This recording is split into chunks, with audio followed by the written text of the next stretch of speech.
The battle of wizards and warriors continues with iron swords. The evil wizard Malkill will take the shape of the earth, wind, water, and fire. Farewell!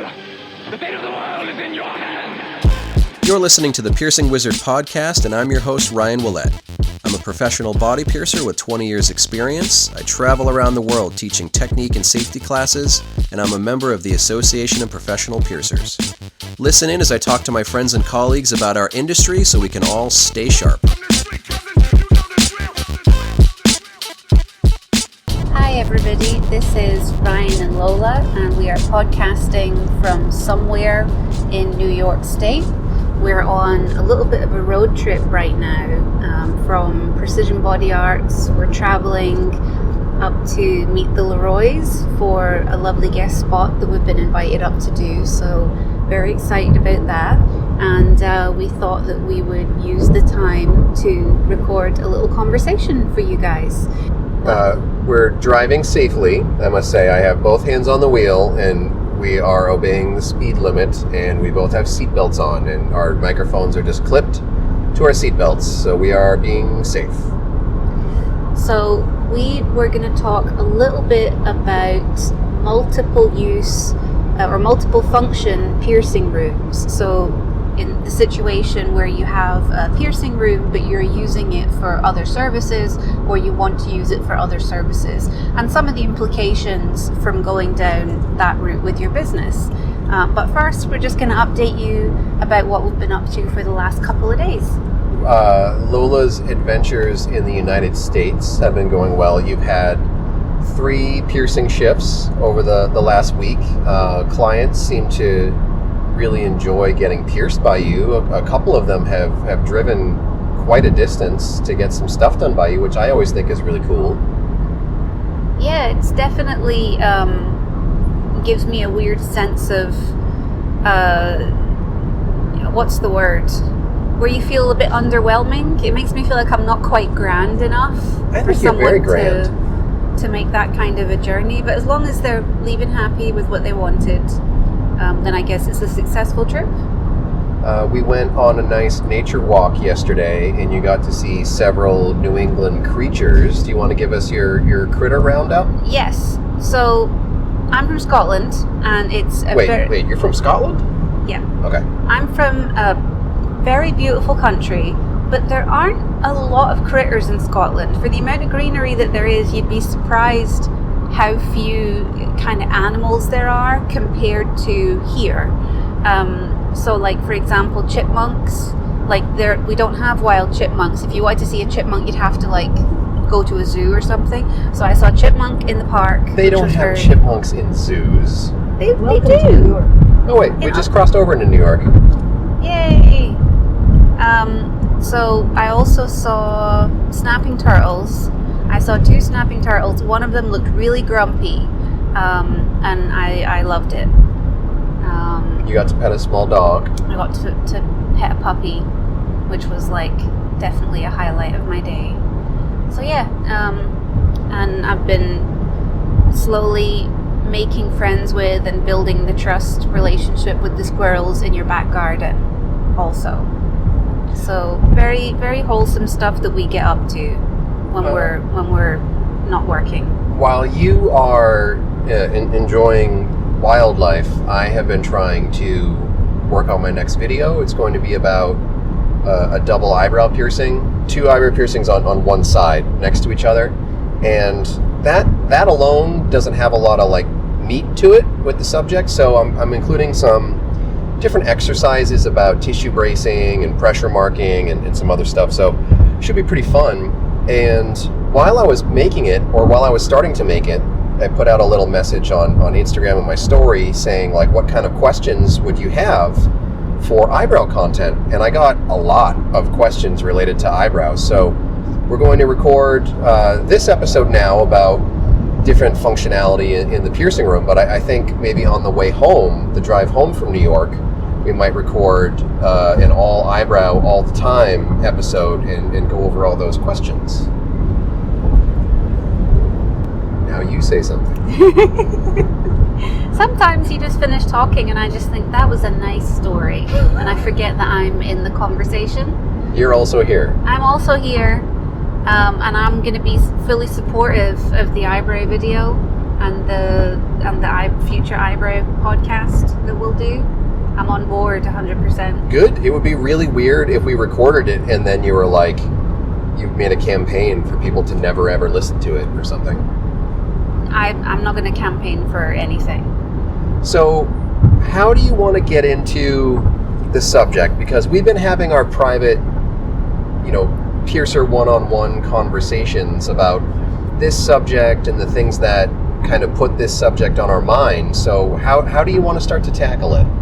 Well, I think that sometimes we'll talk about things privately and ultimately decide we can't talk about this because people are just going to be fucking mad.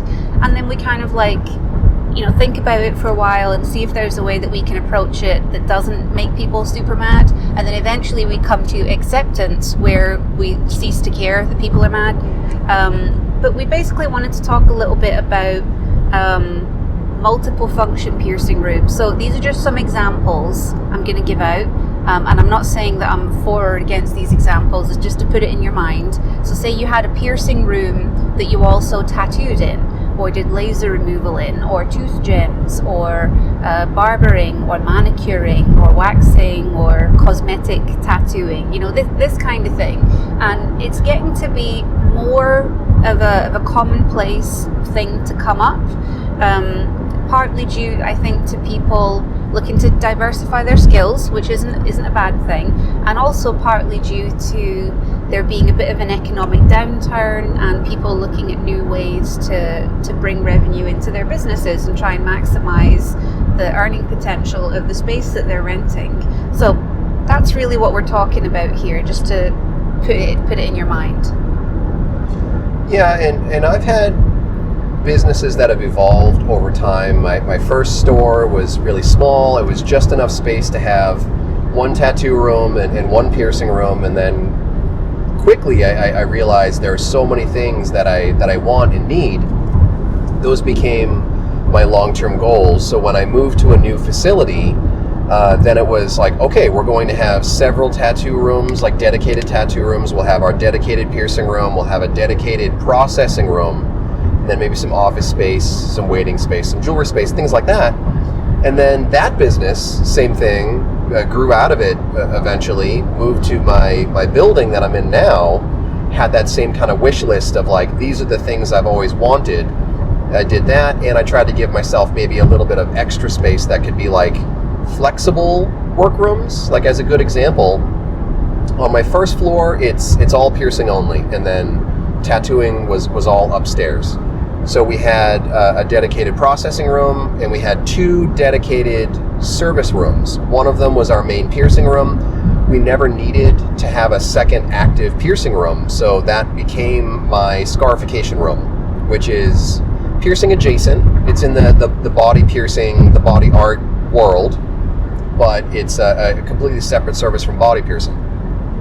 And now, when you came on, and we have multiple piercers on certain days now, things like that, we had the need to have those 2 active piercing rooms going at the same time. So I had to basically make the decision to give up my scarification space and move that upstairs into an unused tattoo station.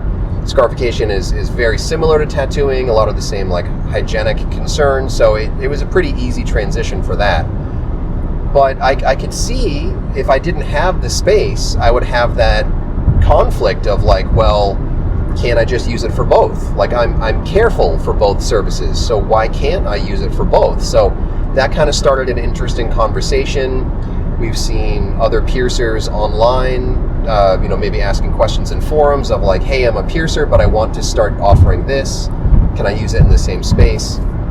And just the conversations that grew out of that. So that's kind of the direction that I wanted to take the conversation. Like, what do you see as the limitations from like the piercer standpoint, but also maybe from like an organization standpoint? Like, we're both members of the APP. We're both members of the UK APP now that I've joined, and their standards say your piercing space needs to be dedicated to piercing exclusively, not piercing and these unrelated services. So what are your thoughts on that from the piercer side of it, and potentially from like a member of an organization standpoint?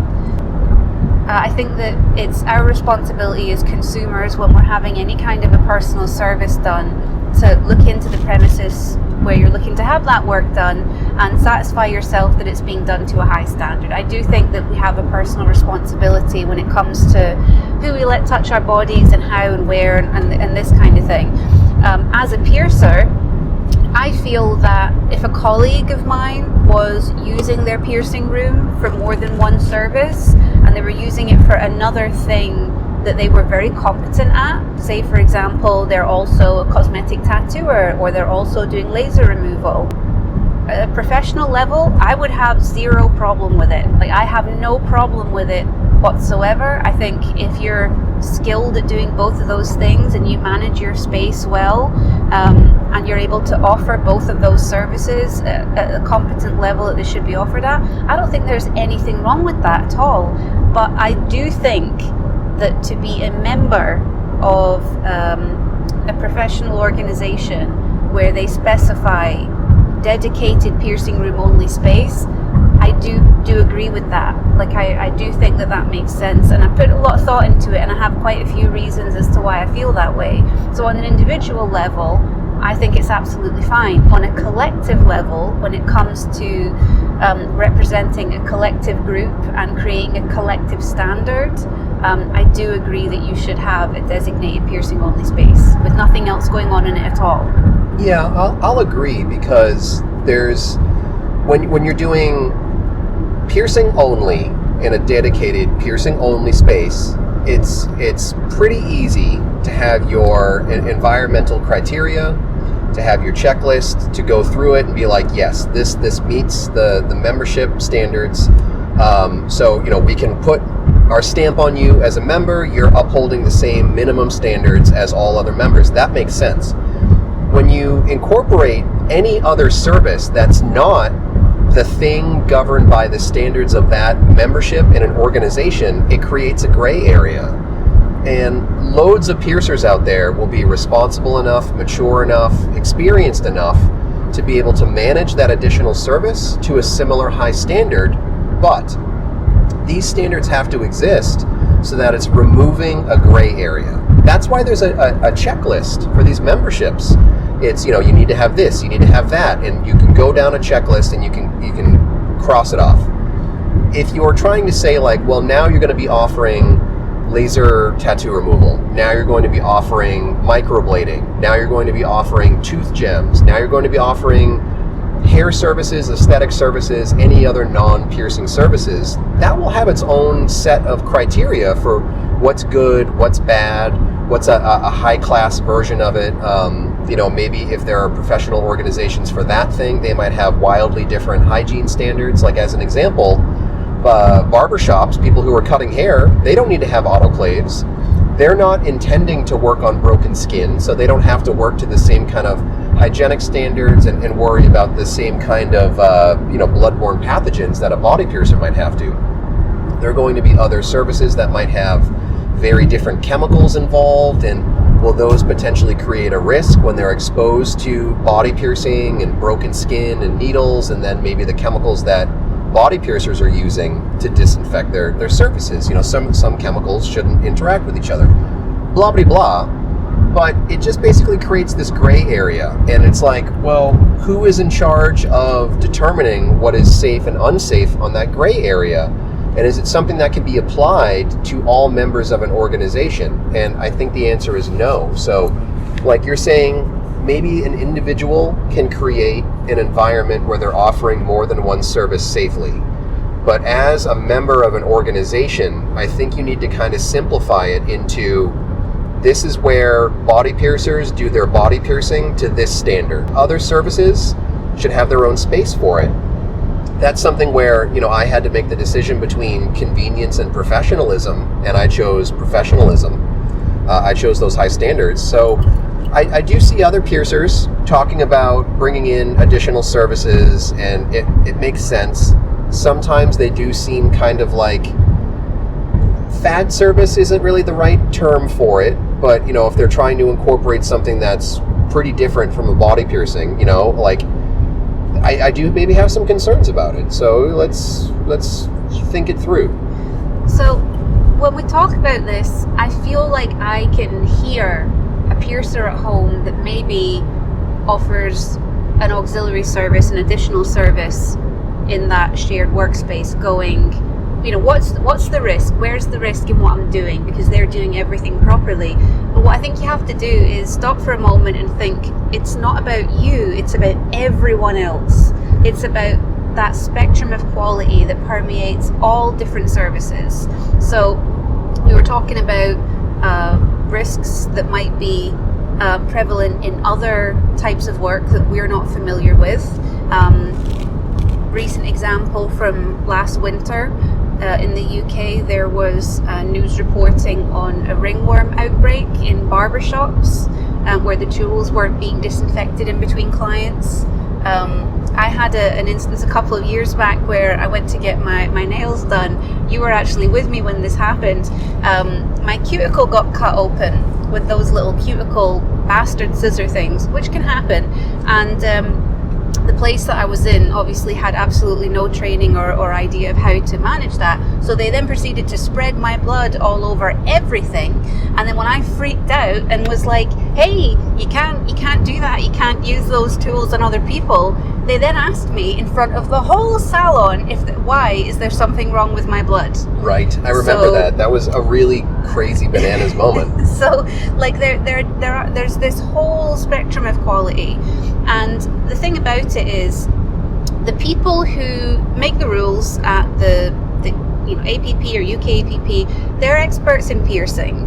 They're not going to be experts in all of these other services, so they're not going to be able to say to as competent a degree as they can with piercing whether or not there are contraindications that they know about.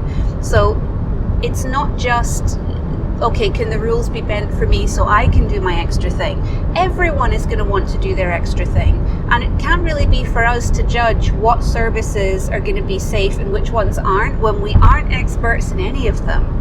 And I think having a degree of general knowledge is, very possible, very realistic. But if we're being honest with ourselves, if there's another non-profit organization that specializes in one of these other services, are we going to say we think they know as much about body piercing as we do? Probably not, because this is our whole thing. And for people who specialize in laser removal and cosmetic tattooing, they take it very seriously, and there's probably a whole lot that they know about it that we don't know. So it's not necessarily about you, the individual, not being completely safe. That may well be the case, but you have to be able to apply that to every other piercer in the country or in the community.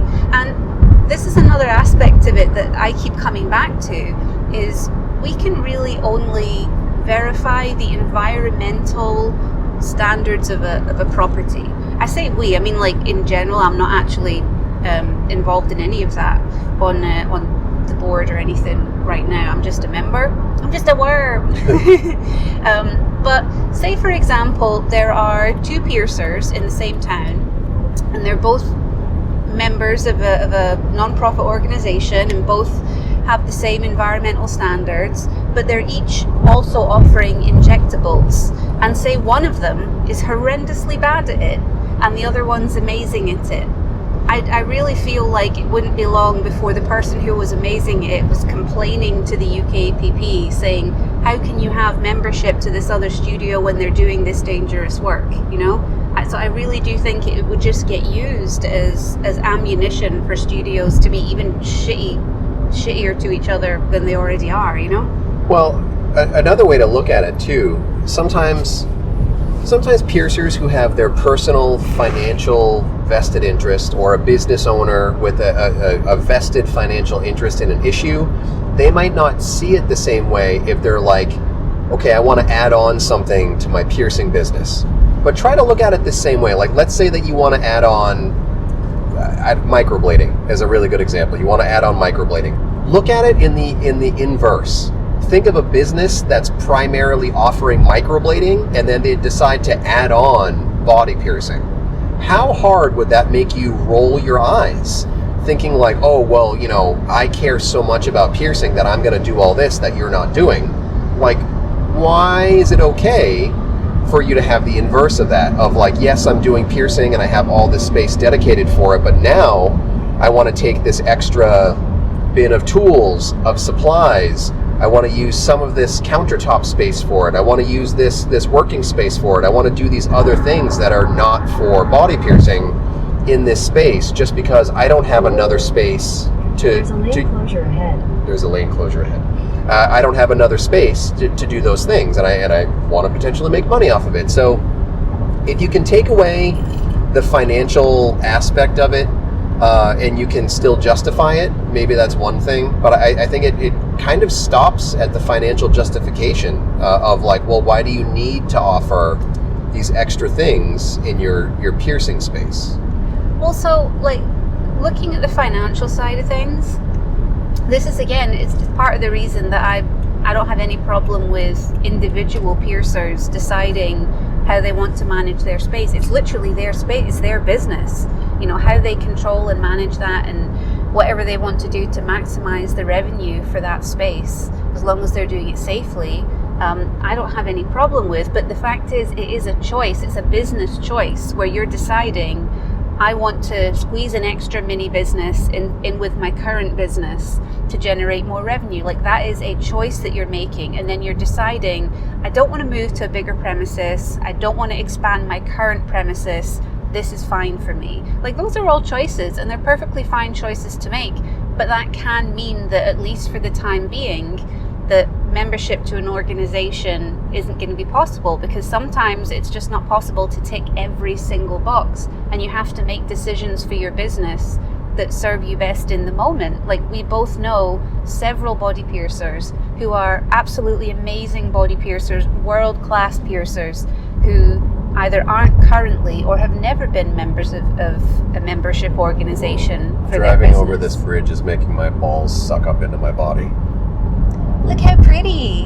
It is very pretty, but I wouldn't exactly say that I'm afraid of heights, but I'm very aware of heights when I am on them. Especially with it being over a river as well.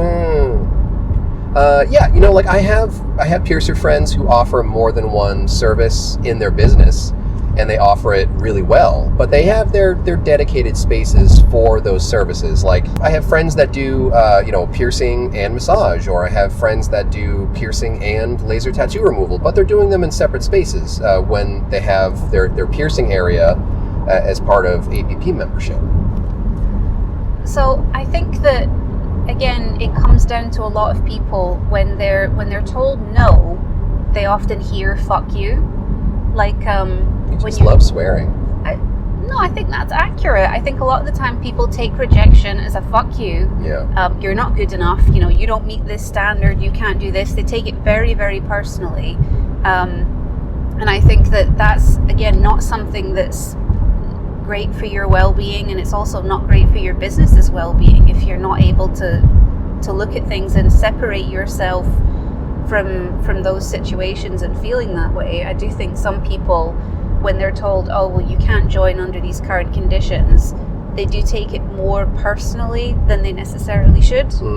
Yeah, I've seen that conversation come up to people that are prospective members, and they're asking before they apply, I'm a piercer, but I also do this, or I'm a piercer and I would like to eventually get into this. Will that preclude me? And when the membership liaison has to say, like, yes, that would preclude you, unfortunately, people tend to really take it personally, as in, like, we don't want you. And I don't think that's what organizations are saying, because I think organizations want as many members as possible. But the point of the organization is to uphold specific standards, and when those specific standards kind of clash by adding on other services, then things just get murky. Right. So, it's good to keep in mind that, like, when I joined the APP like 9 years ago this year, I think, there were things, I got feedback, there were things that I needed to change. It wasn't like I didn't just get waved in. Like, it was pretty close, I think, but they let me in, haha. And then, like, when I moved, I had to apply again, and there were still things that I needed to change. I think this this last move, where I've moved into my third studio space, maintaining membership, I think was the first time I've ever not had things that I had to change. So getting that feedback, it is just a part of the professional interaction that you have with those organizations. So like being able to separate that emotion from feeling like this is me being told I'm not good enough because you're being told no. Yeah. Like that's really important. Yeah, because like you said, like these organizations, they're not there to say who's an excellent piercer and who's not an excellent piercer. They're there to say they meet these minimum environmental criteria. You know, you have to have a door on your piercing space. You have to have a hand washing sink. Like all these things that are pretty simple when you actually look at it on paper as a checklist. So when you kind of muddy that water by saying like, well, okay, piercing is already complicated enough and we have this checklist to try to manage the safety of it, trying to throw in all these other factors just muddies it even more. So something kind of connected to that I want to talk about is I've seen a lot of piercing studios open over the last few years. I remember when I went to go and visit, Jeff Saunders was building out a new Rockstar piercing location in Rhode Island. And that was the first studio I had ever seen that was built from the ground up to be single use only, disposable implements only. So it was really kind of crazy to me to hear somebody like Jeff say, well, there isn't going to be a reprocessing area. Because like whenever I go to visit a shop, especially during a build out, it's like, all right, where's your processing area? Because that's like one of my favorite parts of a shop is seeing how people lay that out. And Jeff was like, well, there isn't going to be one, you know? It's going to be single use. And that was so wildly different from what a lot of new studio build outs were at the time. And I think that through the work of Jeff and a lot of other people who have really excellent information to share, they can kind of show the math of how you can open a single-use studio with single-use implements, disposable implements, and it's potentially a better financial investment than spending all the money to have a reprocessing area. So when I opened up my newest studio, I say like I have more than one. It was my old studio that I've moved to a new space. So when I opened up my current studio, I had the exact same, I don't know if I had the same thought process as Jeff, but I calculated how much I spent every year on the disposable products that I was using. I calculated how much it would cost me to install a good, not like just crappy, fuck it, that'll do, like a really good, proper reprocessing space. Like mine. Yeah, like yours.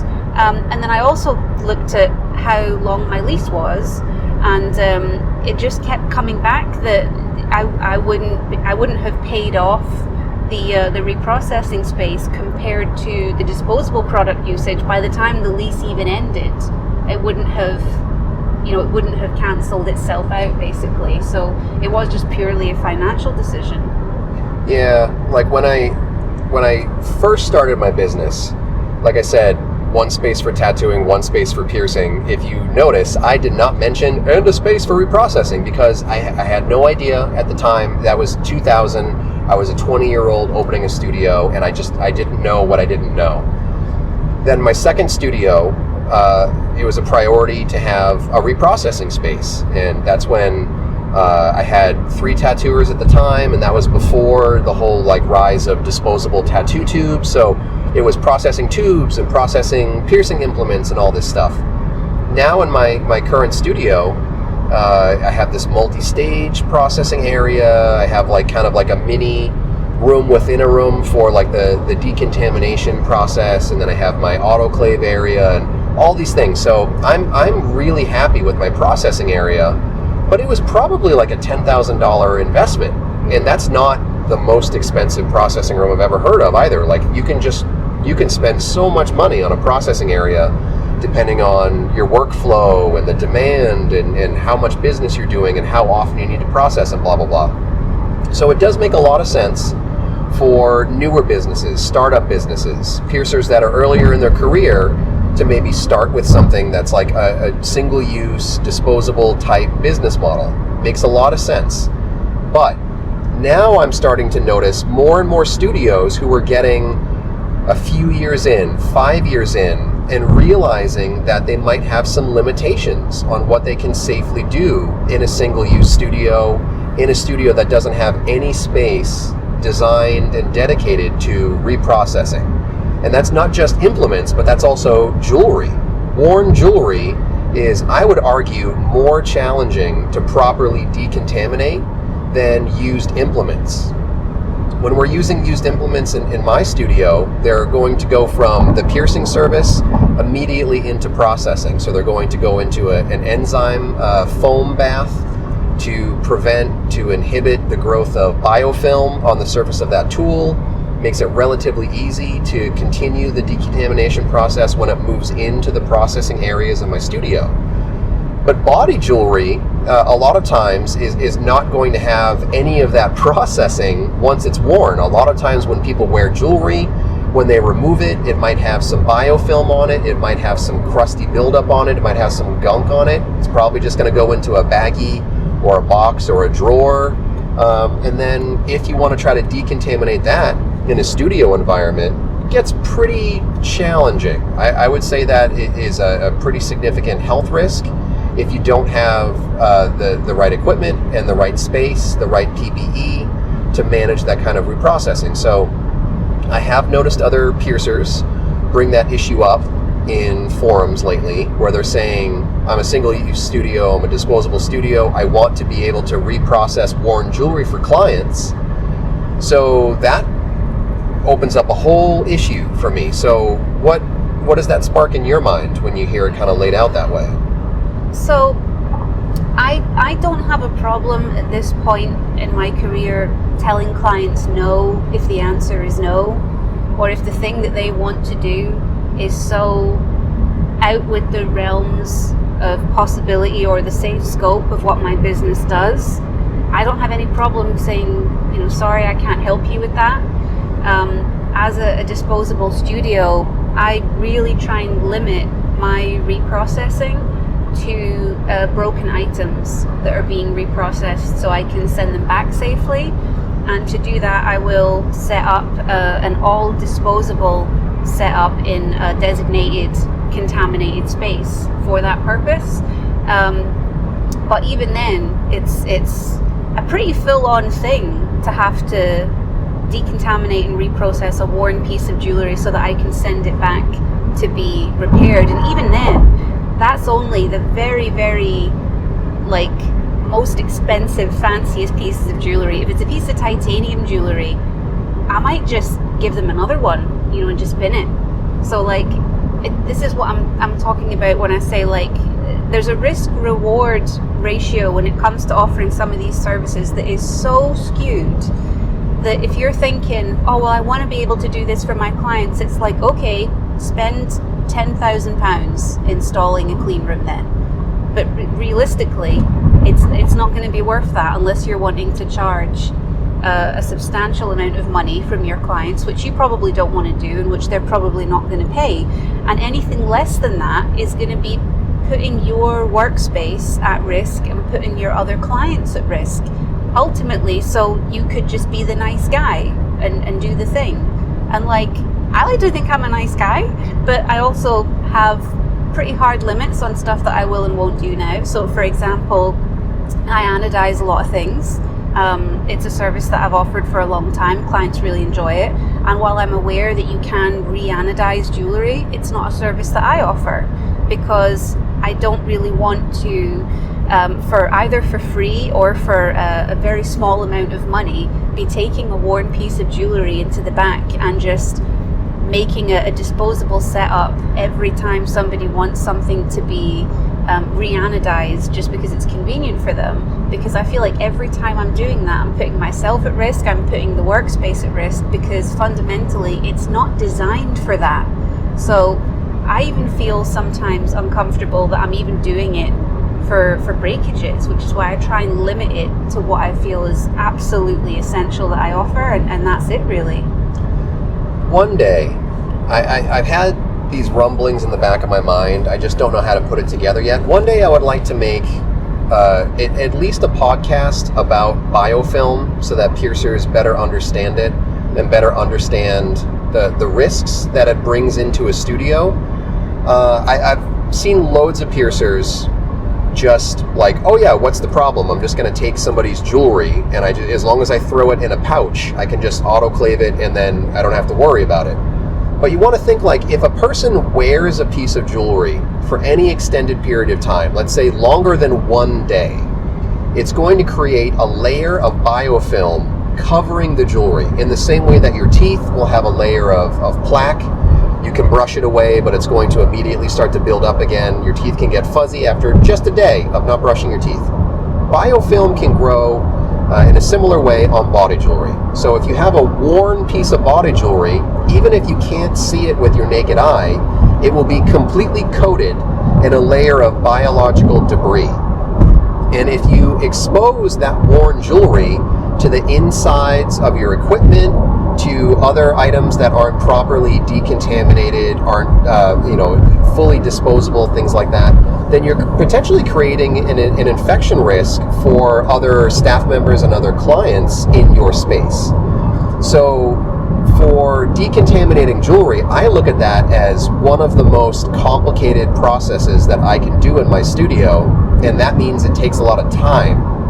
So in my studio, my policy is we only perform new piercings with new jewelry. Like if you want to have your worn jewelry inserted in a healed piercing, we're open to that, but not for new piercings. New piercings, new jewelry, pretty hard stance on that one. Because to fully process worn jewelry, in my studio it will start with an enzymatic bath, and then it might go into an ultrasonic to make sure that any debris is removed from gem settings or thread cavities, threadless jewelry cavities, all these different like crevices, nooks and crannies on jewelry. They're all going to have buildup in there. So you need to basically explode that debris out of it. If you're doing that with an anodizer, you can quite literally be like putting out like a little explosion of gunk out of a gem setting, a little cloud of debris. And then, like, here's the fork in the road for logic for me. And people are like, well, it's a disposable setup. We throw everything away. It's like, great. Where does that liquid go? Where does that liquid that's full of exploded debris go? Does that go down your hand washing sink? Because you don't have a processing sink in your studio. Does that go in your trash bin? Because in New Hampshire, if a trash bag can leak liquid, then it's biohazard. And it has to be a red bag with professional medical pickup. So I can't do that either. So it's this whole complicated level. The jewelry has to be fully cleaned of any debris before it can be autoclaved. And if it is going to go into the autoclave, the debris needs to be removed, and then it needs to be wrapped. It needs to be in a package. It needs to be in a wrapped cycle in that autoclave so that I'm not contaminating the inside of my autoclave. Some people might say, like, well, you run the autoclave, so doesn't that kill everything? Yes, it does kill living pathogens that aren't covered by biofilm. If you have biofilm on an item, you can potentially still have living pathogens under that biofilm. If you're spreading bodily oils or bodily debris around the inside of a sterilizer, that's a whole big problem in and of itself. So it's a really complicated issue. And I get worried that sometimes piercers who haven't prioritized a reprocessing space in their studio, they also might not be prioritizing education about reprocessing and the risks that come into reprocessing. So they might think that reprocessing tools or jewelry is more simple than it actually is. So I get a little bit concerned. I don't really know how I would put together a class on biofilm because I don't consider myself to be an expert on it. I don't have a degree in microbiology or anything like that. I'm just a body piercer, and I've picked up things over a long career. But I hope that other piercers think through all those different angles of, maybe it's not quite as simple as you want it to be. Maybe it's not something that you can just kind of throw into your studio if your studio isn't designed for it. So, in a nutshell, basically what we're saying is that reprocessing or that processing something that is used is very different from processing something that's unworn.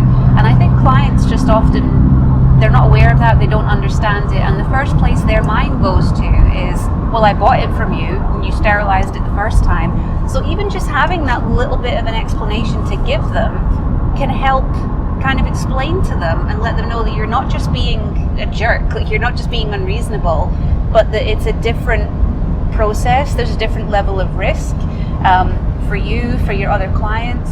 And something that I've been advocating for more and more with my clients is helping them learn more about how to take their jewellery in and out, when it's safe to do so, when it's not safe to do so, and suggesting to clients if this is something, if they have a lot of ornamental pieces and they'd like to keep them looking good, long term what makes the most sense is just getting a personal jewellery ultrasonic. People get them for rings and necklaces and just traditional jewellery in general, and I do think that that's probably your most viable option if you have a collection of ornamental, earpieces that get a bit oily and build up over time. Getting a personal jewellery ultrasonic is going to be your best option. And for a client and you as a piercer, you can still help your client by helping them remove jewellery that they're struggling with. You can even help them reinstall pieces of jewellery if you've sold them the jewellery, depending on what your studio's policies are. I know that varies, but I would also say that encouraging clients to take an interest in knowing how to handle their jewellery and handle it safely, I think that that's something I focus a lot more time on to make sure that I'm making ethical sales and sales for jewellery that I think a client can be happy with for a long time, and that they don't need to be solely reliant on me to manage for them. Yeah, that's a conversation that we've had before. Is I want my clients to feel like they can count on me for anything that they don't want to do themselves. But I still want to explain to every client how their jewelry works. I don't want them to feel helpless. I don't want them to feel like it's an impossibility or some like secret trick or something like that. Like there'll be loads of styles where I'll also tell a client, this is probably a little bit more on the expensive side, a little bit maybe more challenging to heal because of the style or because of the body location. So you can always leave that to us. We can take care of any jewelry services you need. But I still want to say, this is how you would take it out. If you're in some sort of an emergency scenario, or maybe it's a medical setting, you didn't plan on an appointment to have us take it out, replace it with a retainer or something, MRIs or any other incidents that might come up. I want you to understand that this is how you would remove this ring. This is how you would take off this end piece. This is threaded, this is threadless, this is a clicker, this is a seam style ring, all those different things. I want them to understand that. But still, if they don't feel like doing it, we're there for them, I think that's great. But I think sometimes when you kind of frame it like, you don't ever have to do anything, we will take care of everything, I think that sometimes that's kind of a disservice to clients. I like it when people say like, oh yeah, I changed it myself, or I have a couple different end pieces and I swapped them around, just like any other jewelry they might have. They might want a different look. If it's safe for them to change their jewelry, if it won't harm their piercing, if it won't break their jewelry, why not support them and explain how to do that at home? Yeah, I think this only having things changed in the studio thing is a bit more of a modern invention, do you think? I mean, you're a lot older than me. Thank you for reminding me again. Yes, like when I started expanding my jewelry services, there were a lot of things that I did very intentionally to create the opportunity for future sales and services. So like when I switched over when I started to bring in threadless jewelry, I wanted to say like, let's try to get as many threadless backings installed in people so that we have this install base, this user base, and they can just get all the different tops that we're bringing in. So when we started with threadless jewelry, it was, if you ever want the end piece changed, come on in, we can take care of that. If you ever wanted to maybe like change it out to something different, to upgrade to whatever, you have a lot of flexibility with this threadless backing installed. So that was great. But I didn't want to frame it as, this is threadless jewelry, you'll never be able to change it yourself, you have to come back to me. I didn't want to frame it that way because I didn't want people to feel like they were being taken advantage of. If it's something that they're perfectly capable of changing, but I kind of imply that it's like, you're not smart enough, you're not capable enough, you're not whatever. But some people, they're just not, they don't want to. They don't feel comfortable dealing with little parts and pieces or whatever. But going back to the ultrasonic thing, because I don't want people to misunderstand, like, we're not trying to tell someone to invest in an $800 medical grade, dental grade ultrasonic. Like, you can get those small personal use ultrasonics for like cleaning glasses, cleaning bracelets. You can get those for like $30 online. I have one at home. Every now and then I take my own personal jewelry out and I clean it in my personal ultrasonic at home. Quick and easy, put it back in, and it's great. It gets rid of the soap film that can build up on gemstones. It gets anything out of prong settings, blast that stuff out of there. Makes my jewelry look brand new again, which is great. But to ultrasonic the same thing for a client, it's going to take about an hour with all the different processes and all the different things that I'm going to incorporate. So then it turns into this question of like, well, how much do I charge somebody for something that takes an hour but doesn't involve a new sale? It's service on something that's a previous buy. So it's a really slippery slope. It's a sticky scenario, but we do have to charge for our time as service providers. Like, if I'm not the one personally doing it and Evan is doing it in the studio, or if you do that in the future, whatever, like, you're all getting paid for your time. So what, how does that happen? So sometimes if a client can just maybe buy a $30 ultrasonic that they can just use whenever they want for their own jewelry at home, change their own jewelry at home, I would like them to just be aware that that's a possibility. If they want a different possibility, if they want us to take care of it, no problem. We're there for it. But still, I want people to be educated about this stuff.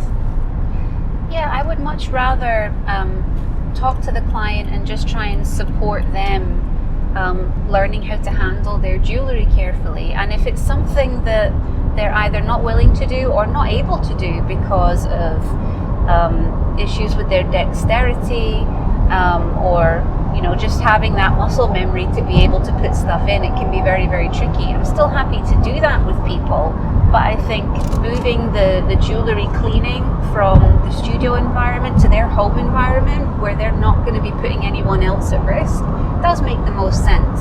And there's nothing to stop you from going like, if you have a client with a lot of jewelry in their ear, they've invested a lot of time and money and patience into getting something looking how they want it to look, it should really be kind of a drop in the bucket to invest in something like a little mini personal ultrasonic.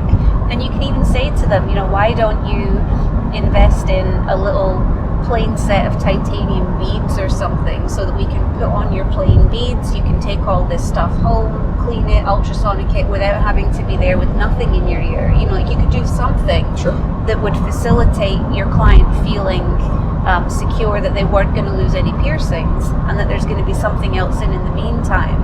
But I think that just makes more sense, and I think that it does come from that place of piercers just not wanting to say no when they probably should say no. Well, it's not so much as saying no, like, because no, but it's kind of explaining, like, if people need something facilitated, like, I think that's what we're there for as professionals. But I think at the same time, it's not our job to do things that are outside of the scope of what our individual businesses offer. Yeah. So if you want to offer used jewelry reprocessing, if you want to offer, to bring it back into the other part of the conversation, if you want to offer other services in this piercing space, like, that's your choice as an individual and as a business. But just think about all the different moving parts. Think about how it might impact other things for you. Think about how it might limit things for you. Think about any potential risks, financial issues that might come into play with it. So, just, I guess, a little word of caution, circling back to what we were talking about before, when we were talking about people looking to diversify the function usage for their piercing rooms.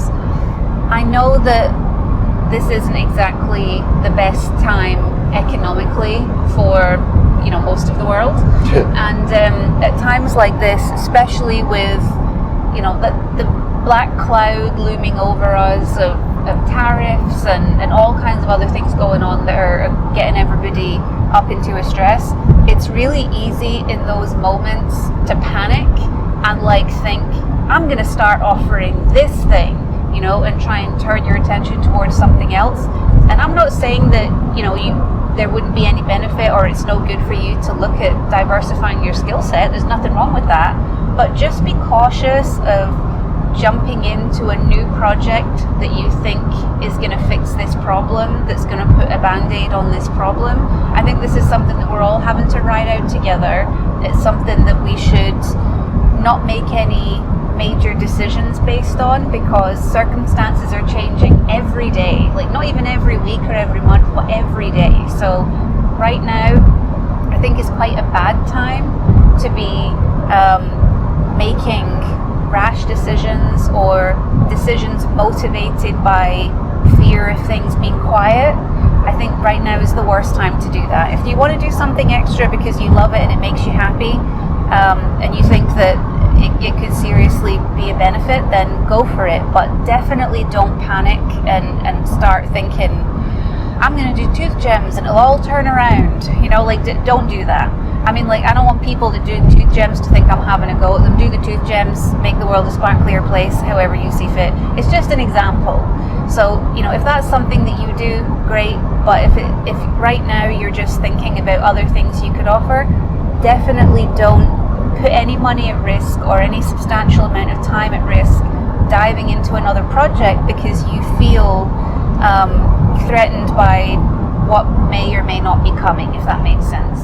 Yeah, and you know, I'm a big long-term planner with business, and piercing has always been the core of my business. So even when I had several tattooers, even when I was doing scarification more frequently, body piercing has always been the core service of my business. And I don't want to do anything that will erode the confidence in that service, because again, long-term planner, I've been in business for 25 years. There are dips, there are peaks and valleys with any business. And I don't want to make a short-sighted decision now that will potentially harm my long-term piercing business. So just make good decisions, think things through, think about like how it might impact your studio, your income, not just this month, not just this year, but long-term in your career. Right. I mean, I'm not saying don't make any changes to your business. Like, I've made tweaks, you've made tweaks, like we've both reacted to the changing environments that we're working in. But I think just don't do that from a place of fear or uncertainty. I don't think a lot of good decisions come that way. Yeah. Well, we are well on our way to upstate New York, and we will be driving back. So I think in a few days we can maybe record that eyebrow episode. But we're going to have a good amount of information for you on that one, so stay tuned for it. Anything else you want to tell people? Yes, we don't be mad at us. Don't come for us, auxiliary service providers. We're sorry. We love you. Okay, so just stay safe out there, everybody, and we'll talk to you more soon. Bye. For more information about the show, visit piercingwizardpodcast.com or like Piercing Wizard Podcast on Facebook. For more info about your host, visit precisionbodyarts.com or search Ryan PBA on Facebook, Instagram, and Tumblr. If you enjoy the show, you can subscribe on iTunes, Apple Podcast, and Google Play. Music by Benny B. Blanco. Show copyright 2017, Precision Body Arts LLC, all rights reserved.